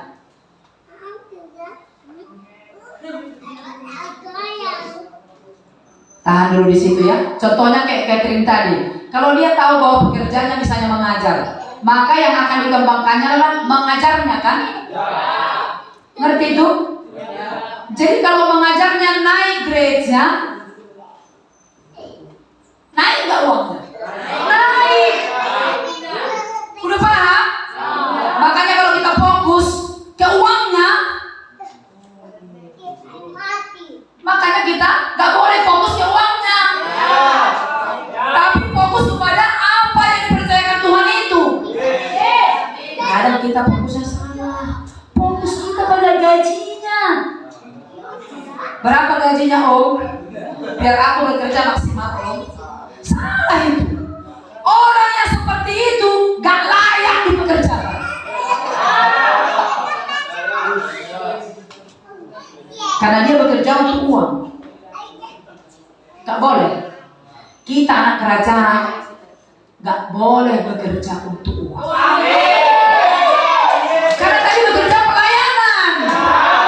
Jadi bekerja adalah melakukan suatu pekerjaan untuk mengembangkan apa yang dipercayakan Tuhan kepada kita untuk menghasilkan sesuatu. Dalam hal ini pasti uang, kekayaan. Jadi mengembangkan dulu, baru menghasilkan. Bekerja adalah melakukan suatu pekerjaan untuk mengembangkan apa yang dipercayakan Tuhan kepada kita, untuk menghasilkan sesuatu yang berguna bagi kita dalam menggenapkan tujuan Tuhan. Jadi hasilnya untuk apa? Tujuan Tuhan, bukan keinginan. Kalau begitu, yang kita kembangkan itu adalah minyak di bumi-bumi, mina yang 1 biji. Karena itu yang dipercayakan. Setelah itu kita kembangkan, maka muncullah hasil. Luar biasa. Hasil itu yang kita pakai, hasil itu yang kita kelola untuk tujuan Tuhan, bukan untuk keinginan.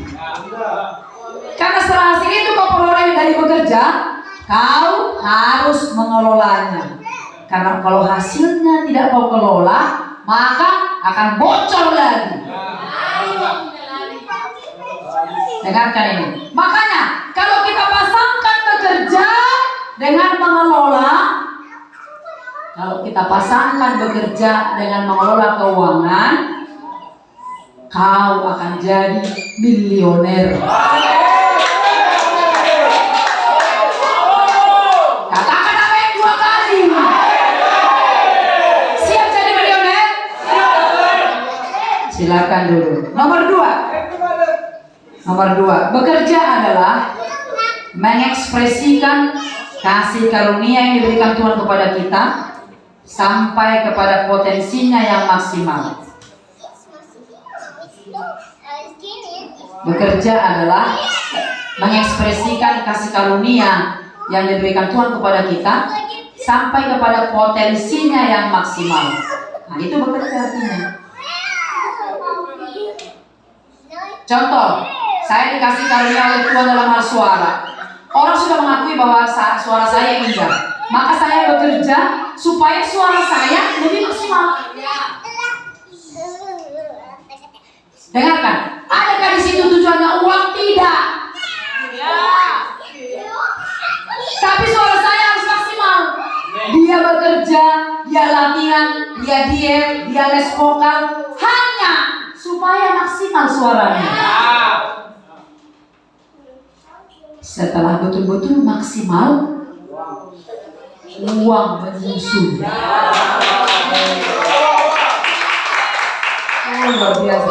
Karena kau prinsip kerajaan kau praktekkan, pasti Tuhan tambahkan. Jadi waktu dia mengurus suaranya itu, dia lagi melayani kan? Ingat Matius 6, cari dulu kerajaan Allah, baru Allah menambahkan. Apa yang ditambahkan? Makanan, minuman, pakaian. Tapi fokus kita pada yang dipercayakan Tuhan. Ingat, kalau tidak kita kembangkan yang dipercayakan Tuhan, maka Tuhan akan berkata kepada kita, kau orang yang jahat, ambil semua yang ada padanya.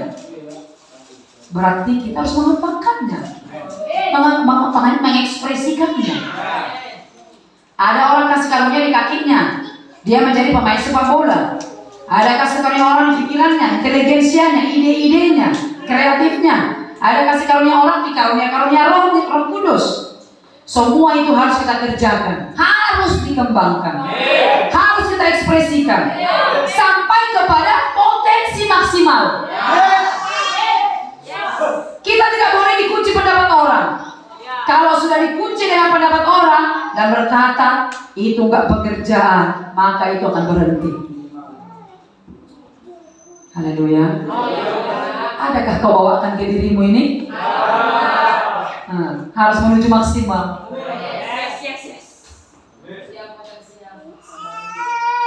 Coba kita lihat orang tua kita. Ya, kalau misalnya ada bersuara bagus, misalnya sekolah nggak mau anaknya kan, tapi ikut sekolah dong boy nak, ikut sekolah dong. Malas sekali aku sekolah kak, ikut sekolah dong boy nak. Tinggal kelas, larang dipaksa sekolah. Kenapa tinggal kelas? Karena nggak di hatinya sekolah. Tapi orang tuanya malu anaknya kalau tidak sekolah. Tapi kalau disuruh dinyanyi, semangat dia. Setan pun pengen mendengar suaranya. Tapi seorang tua ini malu melihat famili-familinya. Maka kasih karunia itu jadi berhenti. Boleh Bunda kasih nasihat? Jangan hidup dengan apa kata orang. Hidup dengan apa kata Tuhan. Amin. Lalu apa yang kita lakukan? Fokus di situ. Setelah kau dapat minanya, tajamlah di situ.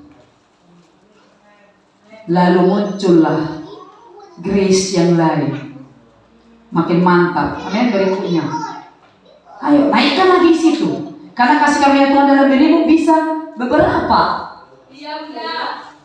Makanya bisa bertambah lagi income kita.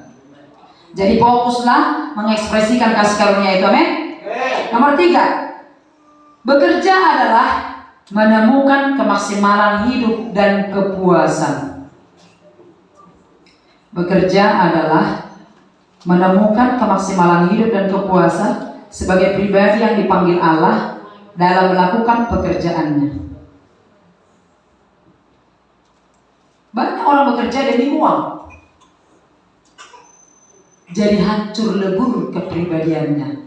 Tapi bagi dia itu adalah definisi bekerja. Dia tidak maksimal hidupnya, depresi, frustasi, stres, tertekan, tapi uangnya banyak. Bukan itu yang disebut bekerja. Karena bekerja itu harus ada bicara kepuasan, kemaksimalan hidup. Jadi berorientasi jangan bekerja fokusnya uang, tapi kehilangan identitas diri, hilang kepuasan hidup, merana, menderita dan lain-lain.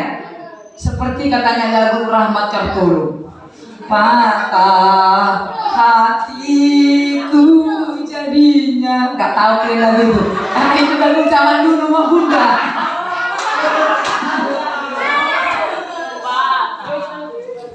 Gak tahu kalian itu ya. Gak usah cari di Google ya. Gak usah cari. Dengarkan, dia bekerja tapi dia depresi, frustasi, mengasihani diri. Bunuh aku Tuhan, bunuhlah aku Tuhan.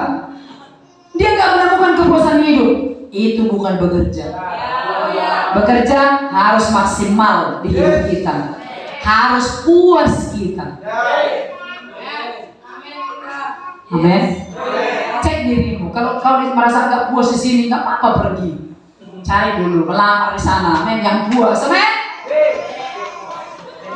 Nomor 4, bekerja adalah mengelola waktu yang diberikan Tuhan dan memakainya dengan sebaik-baiknya. Wow. Bekerja adalah mengelola waktu yang diberikan Tuhan dan memakainya dengan sebaik-baiknya. Itu termasuk bekerja. Kalau kita tidak kelola waktu, maka waktu itu jahat. Kalau kita nggak pakai waktu, dia menjadi jahat. Berarti mempergunakan waktu adalah bekerja. Wow. Berarti mempergunakan waktu sebaik-baiknya namanya bekerja. Jadi bekerja juga termasuk mengelola waktu sebaik-baiknya. Paham? Ini bunda banget ini. Saya kemarin udah pulang dari belanja sama si Jerry. Saya naik ke atas. Aduh, sayang kali aku di sini kalau gak mengekter. Jadi angkat dulu ini. Dia angkatlah stiker sama bombel. Mengekter saya.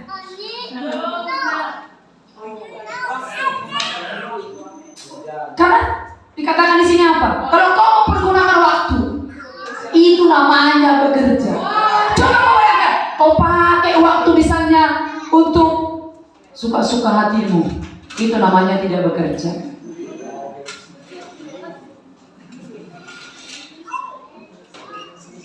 Jadi mengelola waktu sebaik-baiknya bekerja. Paham ya?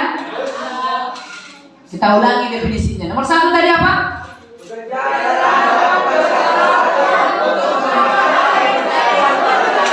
Nomor 2?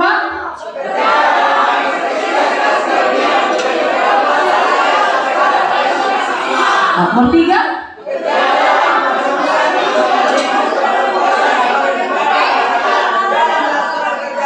Nomor 4?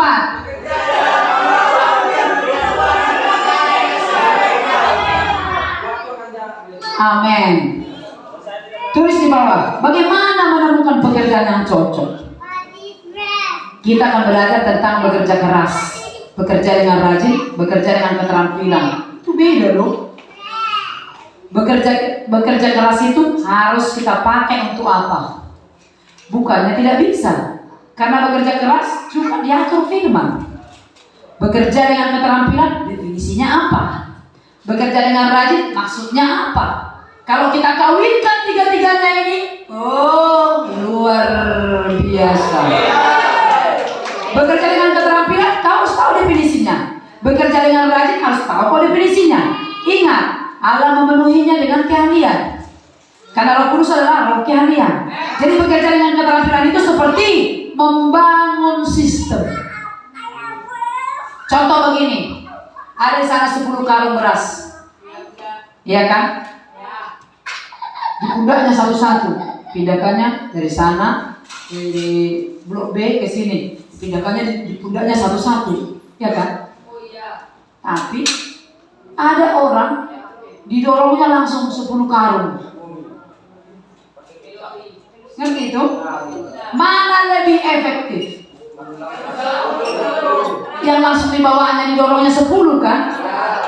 Itulah yang disebut keterampilan. Makanya bekerja dengan terampil itu membangun sistem. Jadi itu berbeda dengan bekerja dengan rajin, beda juga dengan bekerja dengan keras. Amin. Memang kalau belajar di rumah pohon ini harus konsen, amin. Harus fokus betul. Harus diulang-ulang benar. Baru bisa paham. Kita harus aktif, amin. Jadi bagaimana menemukan pekerjaan yang cocok? Apa?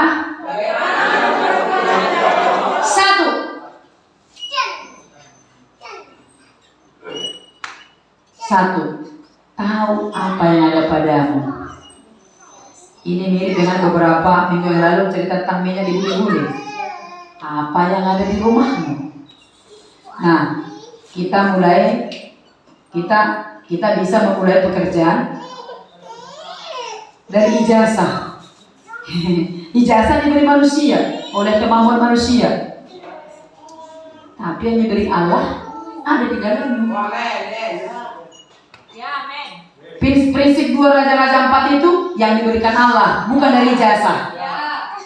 Boleh kita tambah lagi ya? Ayo katakan 2 Raja-Raja 4. Saya tanya, siapa yang meletakkan minyak di buli-buli itu?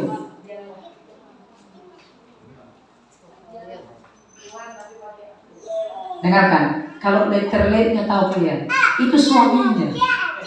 Suami perempuan itu adalah anggota Nabi dari Elisa. Murid Elisa itu kan banyak. Salah satu suami si janda itu. Tapi arti spiritualnya itu adalah, itu ditinggalkan oleh Tuhan. Karena suami artinya sumber. Berarti salehnya suaminya itu ya. Jadi apa yang dikatakan Tuhan di rumah kehidupanmu? Kamu harus tahu. Amin. Makanya tadi saya tanya, pekerjaanmu apa? Mengajar. Kalau memang menaat, kalau misalnya Tuhan menaruh dalam diri Catherine itu misalnya mengajar, sebagai kasih karunia Tuhan kepada dia, berarti itu harus efektif. Itu akan efektif. Maka itu tinggal cari ditempatkan di mana. Jangan bingung dulu, men. Maksudnya udah tahu dulu. Oh, pekerjaannya mengajar. Maka dia harus berpikir dia ditempatkan di mana. Amin. Nomor 2, menemukan buli-buli atau tempat yang cocok untuk menggandakannya atau menemukan pekerjaan. Nomor 2 tadi, menemukan buli-buli atau tempat yang cocok untuk menggandakannya atau menemukan pekerjaan. Karena Elisa berkata, kumpulkan buli-buli. Artinya tempat yang cocok, wadah yang cocok, tempat yang cocok untuk minyak itu, tempat yang cocok untuk apa yang dipercayakan Tuhan kepadamu. Agar kau bisa menggandakannya, kau harus menemukannya. Atau yang dibahas lebih praktis adalah harus kau menemukan pekerjaan yang tepat untuk kasih karunia yang diberikan Tuhan itu kepadamu. Minamu itu di mana cocok dikembangkan untuk menghasilkan. Apa tandanya kalau kita cocok? Kita sudah belajar kemarin Matius 11 ayat 28. Iya kan? Apa yang ada di situ? Ada kelegaan, ada kepuasan, ketenangan, enak, ringan.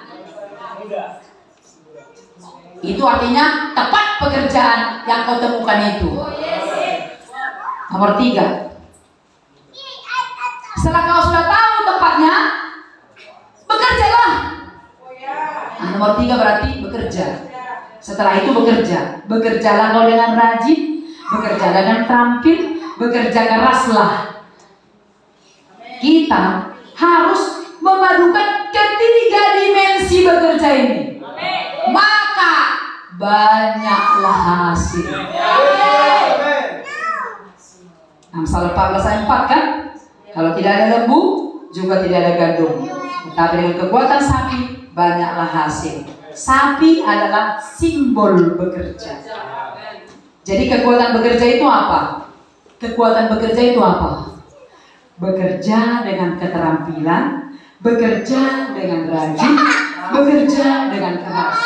Maka banyaklah hasil. Ayo siap-siap ini ada pertanyaan lagi nanti. Tapi ingat, kamu harus tahu runutannya. Kalau runutannya berarti urutannya. Jangan kau melangkah nomor 1 sampai ke 3 langsung. Atau nomor 3 melampot kemana gitu. Harus tahu kau nomor 1, nomor 2, 3 itu urutan. Saya mau bertanya, siapa di sini yang sudah tahu apa yang ada padanya? Boleh angkat tangan. Serius, ini penting. Saya tidak perlu panggil namamu, tunjuk tangan saja. Nanti kalau tanya aku, tunjuk tangan aku, ditanya pula aku, enggak. Siapa di sini yang sudah tahu apa yang ada padanya? Angkat tangan. Oke, serius ini udah benar ya? Tidak panggil namamu, tenang aja. Saya tutup pun mata saya. Turunkan tangannya. Berarti kau sudah tahu ya? Nah sekarang, apakah kau sudah menemukan pekerjaan yang cocok dengan yang kau tahu itu? Angkat tanganmu. Apakah kau sudah tahu? Sudah menemukan pekerjaan cocok dengan yang kau tahu itu? Angkat tanganmu. Sudah tahu ya? Turun tangannya. Nah, kalau tanya lagi. Nah, kalau sudah cocok, itu berarti nomor 1 nomor 2 tadi kan? Kalau sudah cocok, maka yang harus kau lakukan adalah nomor 3. Lakukanlah bekerja dengan rajin, bekerja dengan terampil, bekerja dengan... Apakah kau sudah melakukan yang 3 ini? Angkat tangan.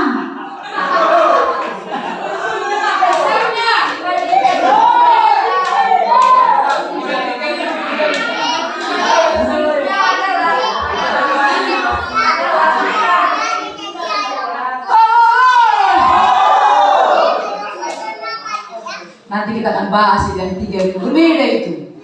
Berarti kalau kau sudah lakukan yang 3 itu, dikawinkan yang 3 itu, kau kerjakan semua. Udah kaya raya kau. Dengarkan, lihat. Kalau kita hidup di dimensi ini, mengawinkan ketiga dimensi bekerja tadi secara konsisten, lalu kita mengelola uang dengan benar, bayangkan apa yang terjadi. Kekayaan akan mengejar-ngejarmu. Dan luar biasanya lagi, kekayaan itu tidak tergantung dengan kondisi alam. Tidak tergantung ijazahmu, jabatanmu, statusmu. Dan saya kemarin sudah mengajarkan kepada kalian, dengan mengelola uang saja, kau tidak akan pernah kekurangan. Hanya mengelola uang dengan benar, kau tidak akan pernah kekurangan. Ingat itu pesan Buddha. Makanya dengarkan, penting kali kau bisa mengawinkan yang 3 bekerja ini. Nah, luar biasa. Oke. Itulah yang diceritakan. Ini sebenarnya khotbah ini untuk kita. Karena ternyata Papa yang bilang itu cerita tentang ada perang, ada kelaparan, ada sampar. Kalian di sini tahu kan? Yang tidak tahu kalian negara ini. Yang tidak tahu kalian sekarang kalian dunia. Kami sampai sendiri cerita-cerita dia. Sebenarnya maaf katanya. Bunda, sebenarnya minyak ini aja sudah berapa? Sudah disubsidi 500 triliun. Dari 200 triliun sudah disubsidi jadi 500 triliun. Karena perang Ukraina sama Rusia. Tahu kalian? Gak ada lagi harganya uang. Tapi itulah khotbah Papa kita ini, bahwa apapun yang terjadi di alam ini, makanya kau santai aja. Kau kan gak terpengaruh orang yang masuk ke musim baru.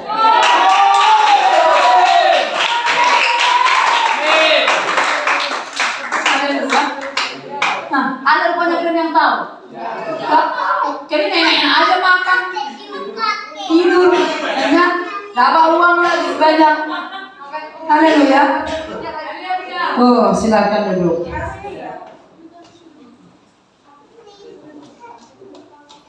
Indah kali hidup ini, men. Lihat apa kata Papa itu, dengarkan. Akibat perang krisis ekonomi global, mulai terjadi kenaikan harga. Ingat, di masa lalu kita COVID, datang apa yang terjadi katanya. Di situ pun kita tidak terganggu. Tetap ibadah, tetap masuk kelas apostolik. Justru di musim itu kita berkembang. Sekarang di musim ini sampah masih ada katanya. Karena saya berkata ikut itu kan ada beberapa tahun. Jangan kalian pikir perang ini sudah berhenti. Tidak, karena Tuhan punya maksud di fase ini. Saya menyebut fase ini adalah fase transisi ke musim baru. Makanya kalau umat Tuhan tidak tahu bahwa sudah ada kegerakan Tuhan ini, kau ketinggalan. Kau akan tetap hidup di denominasimu. Tapi Allah akan bergerak maju ke depan.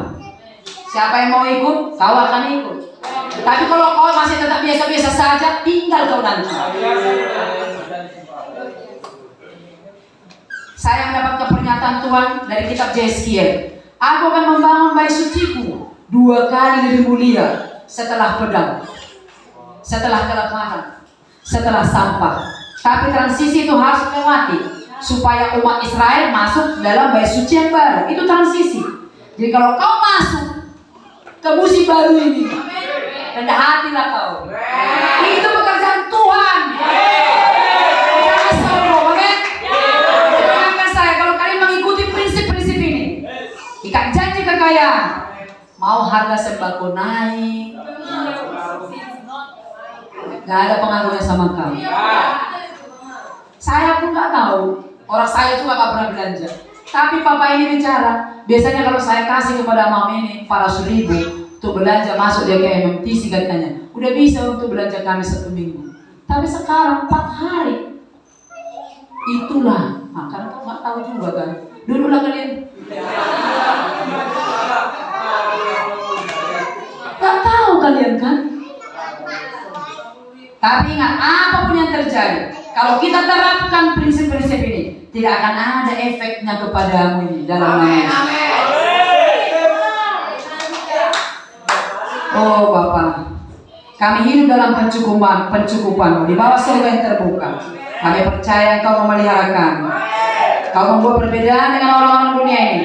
Sebab Engkau yang memelihara kami dan mencukupkan kami demi nama Yesus. Haleluya. Amin. Siap terapkan prinsip ini?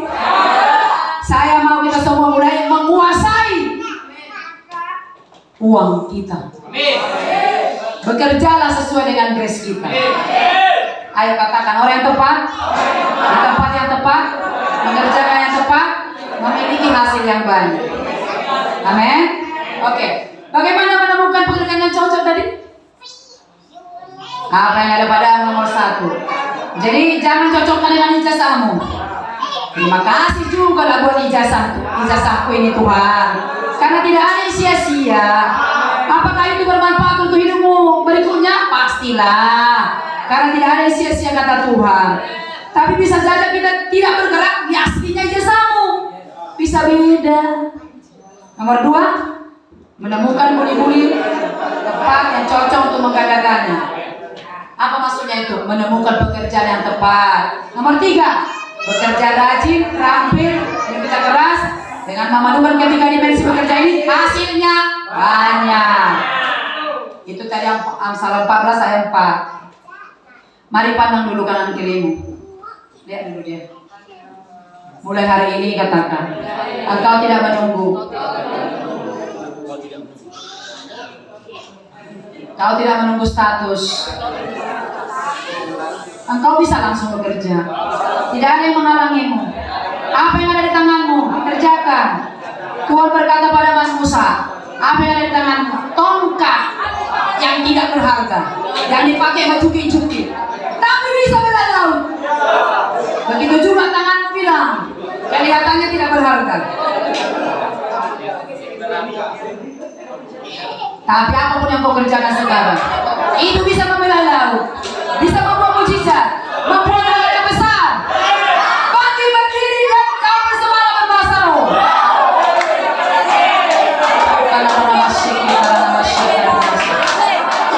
Janganlah berhenti bagi kerajaan Allah. Berdoa bahasa roh. Mari berdoa dengan agresif. Berdoa dengan keyakinan. Mari ambil semua firman ini, yakini, percaya, hidupi. Syukurlah nama saka. Oh, saya mau lebih lagi. Saya mau lebih lagi, tunjukkan kau percaya. Syukurlah nama seke para nama takkan nama sana. Syukurlah nama saka nama. Oh, nama posaka pada karena seke nama. Oh, kau bisa berdoa agresif. Tidak perlu melompat-lompat. Tidak perlu berputar-putar. Bapa di surga murah hati bagi kita. Saka nama. Oh, repot takkan nama seke nama. Seke nama. Oh, nama saka nama. Syukur dari nama sana. Karena seke nama sana. Syukur nama. Ayo sebentar. Saya mau kau lebih bersemangat berdoa, amin. Doanya harus lebih agresif. Berputar-putar pun boleh, berlompat-lompat pun boleh. Harus agresif, lebih berani dan percaya. Sampai melakukannya. Ayo katakan dulu kanan kirimu. Bukan doa yang banyak tanpa iman. Ayo bilang, bukan doa yang lama tanpa iman. Bunda mau 3 menit saja, tapi powerful sepenuh-penuhnya percaya. Amin. Are you ready? Are you ready? Dengarkan. Kau bisa goncang langit, kan? Kau goncang langit ini, katanya. Kalau kau goncang pohon, jatuh buahnya. Kalau kau goncang langit, jatuh berkahnya. Siapa pernah mengunggur pohon? Tahu kau caranya? Itulah caranya kau sekarang. Siapa goncang? Kalau bahasa lo melek-melek, berhentikan lagi. Harus doa dengan agresif. Jangan doanya lebay. Kau harus berdoa dengan agresif. Push, dorong. Kalau orang mau melahirkan, gak didorong, gak lahir anaknya. Harus didorong, amin. 3 menit saja. Tapi kau bersemangat, agresif. 1, 2, 3.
Haleluya.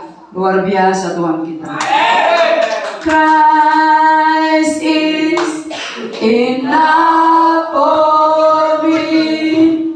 Christ is enough for me. Everything I need is in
Tuhan. Sekarang kami tahu apa yang menjadi kehendak-Mu dalam hidup kami. Sekarang kami bukan hanya sekedar tahu, tapi kami tahu jalan ke sana. Sekarang kami tidak hanya tahu jalan ke sana, kami bisa mengeksekusinya. Sebab ada kejelasan di rumah-Mu. Ada kejelasan di rumah-Mu Tuhan. Rumah-Mu menentukan apa yang harus kami buat. Kau berikan kemuliaan baginya, saudara. Sebab Dia Bapa kita yang baik. Dia sangat mengasihi kita. Dia tidak meninggalkan anak-anaknya sendirian. Dia tetap Immanuel dalam hidup kita. Dia tetap Allah yang tidak pernah meninggalkan kita. Dia tidak meninggalkan kita sendirian dan berjuang sendiri. No. Dia Bapa yang baik. Mari angkat tangan.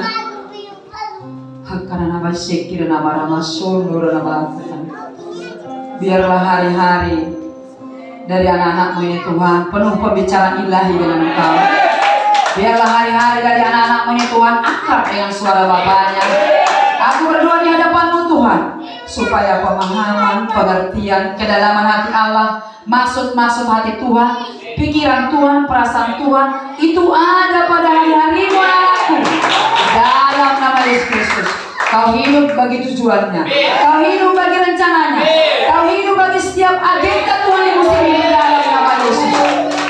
Apa harta rohani yang tersedia di rumah ini bisa Kau akses. Hubungannya sangat dekat dengan surga, dengan tahta, dengan hati Tuhan mengalir atasmu dalam nama Yesus. Mengisi hari-harimu, percakapan dengan Tuhan, percakapan dengan surga, hatinya, maunya, agendanya, musiknya, kegerakannya memenuhi hari-harimu tiap hari. Setiap kau menghadapkan wajah kepadanya, kau bertemu dengan Dia.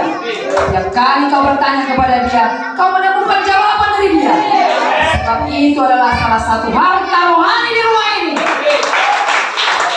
Kalau kau terhubung akurat dengan rumah ini, maka tidak ada pertanyaan. Selalu ada kejelasan tiap-tiap hari. Kalau kau bertanya dengan Tuhan, dalam nama Yesus semua kau dapatkan. Aku juga memberkati perenunganmu, sehingga kau menghasilkan pemahaman pengertian, menghasilkan kekuatan untuk melakukan, menghasilkan kekuatan dan hikmat untuk mewujudkan firman yang kau dengar, mengalirkan kasih karunia-Mu Bapa atas kami semua, supaya pada saat kami keluar dari tempat ini, kami tahu apa yang harus duluan kami kerjakan, step apa yang harus kami lakukan. Aku mengimpal mereka dengan lutut yang kuat untuk melakukan firman, lutut yang kuat, keperkasaan roh dari Allah sendiri turun atasmu, sehingga kau mudah melakukannya, kau mudah mengerjakannya, mewujudkan firman ini sehingga menjadi pohon kehidupan dalam nama Yesus. Sebab sudah tiba saatnya, dan saatnya sekarang, bahwa gereja yang benar menunjukkan diri. Haleluya. Bukan hanya gereja yang ibadahnya luar biasa, tapi kehidupannya juga luar biasa. Karena sudah tiba saatnya dan sekarang waktunya Sion dinyatakan, Sion dibangkitkan, Sion dinyatakan tempat kediaman Allah untuk selama-lamanya, tempat Dia yang tidak perlu lagi keluar masuk. Sebab engkau dan aku telah membangun dengan akurat menjadi kediaman Tuhan. Terima kasih Tuhan, sebab kediaman-Mu hanya dibentuk oleh firman-Mu. Kau berkata, Engkau akan mendirikan jemaat-Ku dan alam maut tidak akan menguasainya. Ketika firman-Mu terus datang, kami sedang dibangun menjadi kediaman-Mu. Ketika firman-Mu datang, baik keuangan, baik apapun Tuhan, Engkau sedang menginginkan sebuah rumah, rumah yang terbangun bagimu, rumah rohani dalam diri kami, di mana Engkau berdiam dengan seluruh kebesaran-Mu, di mana Engkau berdiam dengan seluruh keleluasaan-Mu, di mana Engkau berdiam dengan seluruh apa yang bisa Engkau kerjakan. Ingatlah anak-anakku, siapapun engkau yang berdiri dimanapun kau sekarang ini, Allah sedang membangun hidupmu menjadi rumahnya, kediamannya. Terima kasih Tuhan. Terima kasih Tuhan. Luar biasa. Tepuk tangan yang meriah untuk Dia. Terima kasih Bapa, terpuji dan terpuji selama-lamanya. Dalam nama Yesus yang menerima impartasi bunda ini dan percaya itu terjadi padanya, katakan dengan semangat, amin. Terima kasih Tuhan.